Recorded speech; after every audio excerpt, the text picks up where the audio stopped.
Dieu dit, arrêtez et sachez que je suis Dieu.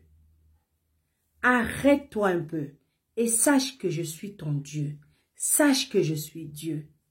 Si tu n'es pas encore abonné, abonne-toi pour qu'on puisse se fortifier ensemble. Qu'est-ce que Dieu veut nous dire par là? Psaume 46, partie verset 1 à 2 nous dit, Dieu est pour nous un refuge et un appui, un secours qui ne manque jamais dans la détresse. C'est pourquoi nous sommes sans crainte quand la terre est bouleversée et que les montagnes chancellent au cœur des mers. Qu'est-ce que cela veut dire?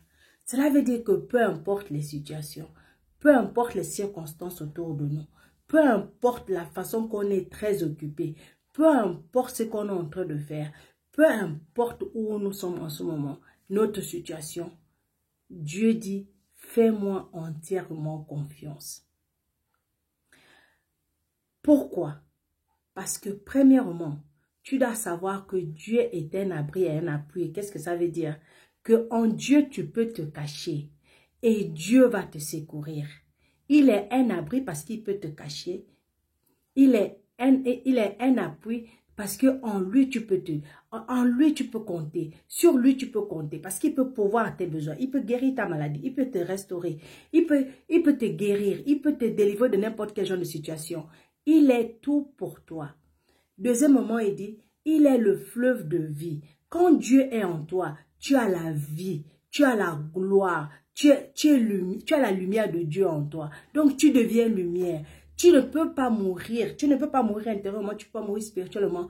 Tu as la vie en toi. Donc Dieu en toi te donne la vie éternelle. Troisièmement, il est Dieu.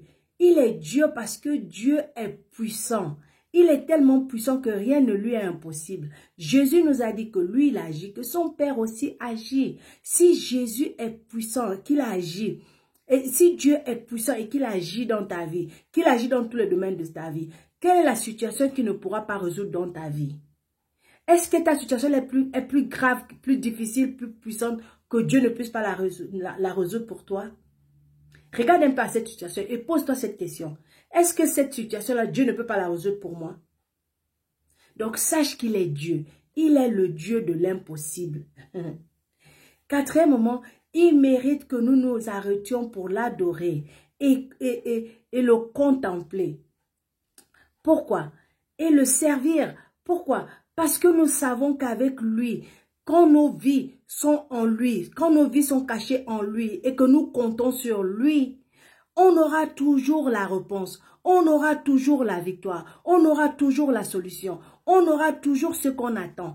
Alors, pour rendre gloire, pour dire à Dieu que oui, papa, j'ai confiance en toi, j'ai ma foi en toi, je sais que tu vas le faire. Alors, pour prouver ça à Dieu, tu restes dans l'adoration, tu restes dans la louange, tu restes dans le service, tu restes dans la lecture de la parole. Pourquoi? C'est la seule manière de lui prouver que tu as la foi et que tu fais confiance à ses promesses et que tu lui fais entièrement confiance. Il ne va jamais te décevoir parce que c'est un papa fidèle. Alors tiens ferme dans la foi, fais-lui confiance. Abonne-toi si tu ne l'as pas encore fait. Shalom.